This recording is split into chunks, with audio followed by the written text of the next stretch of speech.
Bienvenue à tous, chers abonnés, sur votre chaîne préférée, le Panafrica. Nous sommes ravis de vous retrouver pour décortiquer ensemble l'actualité brûlante de notre continent. Aujourd'hui, nous allons nous pencher sur un sujet qui captive et interroge l'ensemble de la nation camerounaise, ce titre choc que vous voyez à l'écran, Paul Biya est malade, la prestation de serment de tous les dangers.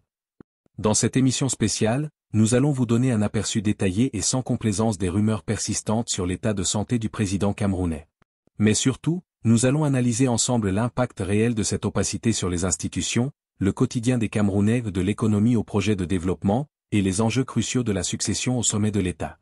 Nous décrypterons comment un acte constitutionnel majeur peut se transformer en un moment de haute tension politique.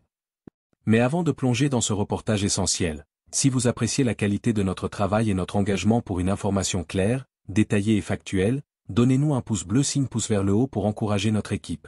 Et bien sûr, abonnez-vous et activez la cloche pour rester scotché aux mises à jour et ne rien manquer des analyses percutantes de notre chaîne, le Panafrica. Ceci étant dit, si tout est prêt, nous pouvons commencer notre reportage. Restez avec nous. Paul Biya est malade, la prestation de serment sous haute tension est l'enjeu de la transition. Yaoundé, Cameroun ou au Cameroun, une phrase revient comme un leitmotiv obsédant dans les conversations de rue, les forums en ligne et les capitales étrangères, Paul Biya est malade. Plus qu'une simple rumeur, cette spéculation récurrente sur l'état de santé du chef d'État, l'un des plus âgés et des plus longuement au pouvoir au monde, se transforme en un véritable enjeu politique national à chaque fois qu'un événement institutionnel majeur, tel qu'une prestation de serment, se profile ou qu'une longue absence est constatée. Le scénario que vous évoquez ou celui d'une prestation de serment éclipsée par le doute sur la capacité physique et mentale du président, symbolise l'état de fragilité institutionnelle et de blocage successoral que connaît le pays. L'écho persistant du fantasme, rumeurs et réalité de l'absence. Depuis des années, les absences prolongées du président Biya, souvent pour des séjours privés en Europe, alimentent un cycle de spéculation fiévreuse. Astérisque l'explication officielle vs. La perception populaire. Lorsque le président s'absente, le gouvernement, via le ministre de la Communication ou le secrétaire général de la présidence, est systématiquement contraint de publier des communiqués pour dénoncer des rumeurs qui relèvent du fantasme, et affirmer que le chef de l'État vaque normalement à ses occupations. Cependant, l'absence de preuves visuelles, vidéos claires, interviews non formatées, durant ces périodes ne fait qu'accentuer la méfiance. Astérisque l'exemple concret, et récent, l'absence du président à des rendez-vous internationaux majeurs, comme l'Assemblée générale de l'ONU ou un sommet de la francophonie, est immédiatement mise en parallèle par l'opinion publique avec des alertes sur sa santé. Récemment, après une longue période d'absence, son retour au pays, filmé par la télévision nationale, est disséqué sur les réseaux sociaux. Son pas, son regard, la durée de son discours.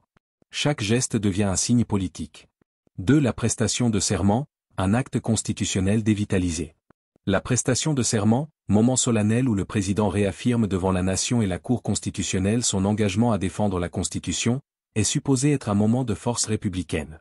Astérisque le danger du doute, si cet acte est exécuté alors que les rumeurs sur la santé du président sont à leur paroxysme, il est perçu non pas comme une affirmation de pouvoir, mais comme une mise en scène forcée. La question n'est plus, quel est son programme pour les 7 prochaines années, mais, est-il réellement en état d'assumer ces 7 années? Ce doute dévitalise l'acte démocratique et la substance du discours présidentiel. Astérisque l'enjeu de la succession, le vrai danger se niche dans la constitutionnalité de la continuité. L'article 6 de la Constitution camerounaise prévoit la vacance du pouvoir. L'opacité autour de la santé du président bloque toute discussion ouverte sur une transition éventuelle. La prestation de serment, loin de stabiliser le système, cristallise la peur du vide et l'incertitude quant aux arrangements de l'après-Biya au sein du sérail. 3 conséquences sur la vie actuelle, l'impact du président fantôme. L'incertitude au sommet de l'État n'est pas qu'un simple sujet de débat politique, elle a des répercussions tangibles sur le quotidien des Camerounais. Astérisque le blocage des grandes réformes. Les partenaires économiques et les investisseurs sont souvent réticents à s'engager sur des projets d'envergure, routes, barrages, hôpitaux, tant que l'horizon politique est incertain. Ce frein à l'investissement a un impact direct sur l'emploi des jeunes et l'amélioration des infrastructures. Astérisque exemple, des projets de développement peuvent traîner en longueur, car les acteurs politiques craignent d'engager des dépenses importantes ou de prendre des décisions qui pourraient être annulées par un futur régime. Astérisque la crise de confiance citoyenne, lorsque les citoyens ont le sentiment que le pouvoir est géré par procuration ou qu'il y a un manque de transparence radicale sur l'état du chef de l'État, la confiance dans les institutions s'érode. Cela nourrit le cynisme et le désintérêt politique, particulièrement chez la jeunesse qui se sent déconnectée d'un pouvoir qu'elle ne voit jamais exercer pleinement. Astérisque l'instabilité sociale et politique, l'absence de clarification favorise les guerres de positionnement en coulisses. Chaque absence du président est perçue comme un test de succession pour les dauphins potentiels au sein du RDPC, parti au pouvoir. Cette tension interne se répercute par une plus grande intransigeance et répression vis-à-vis de l'opposition et de la société civile, accusée de troubles à l'ordre public, comme cela a pu être le cas lors des manifestations dispersées après la dernière élection présidentielle. 4. Perspectives journalistiques, quel avenir pour la démocratie? Le Cameroun est à la croisée des chemins. Une prestation de serment, même réalisée dans les règles de l'art constitutionnel, ne peut plus suffire à balayer les doutes profonds qui minent le système. Pour l'observateur, cet événement est un miroir grossissant des maux du pays.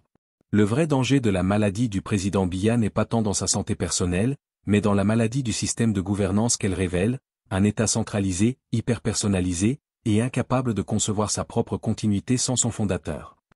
En conclusion, une prestation de serment sous l'ombre du doute médical et de la spéculation politique est un acte de tous les dangers car il exacerbe l'incertitude, ralentit le développement, et repousse le débat nécessaire sur la transition démocratique, laissant le pays dans une tension institutionnelle permanente.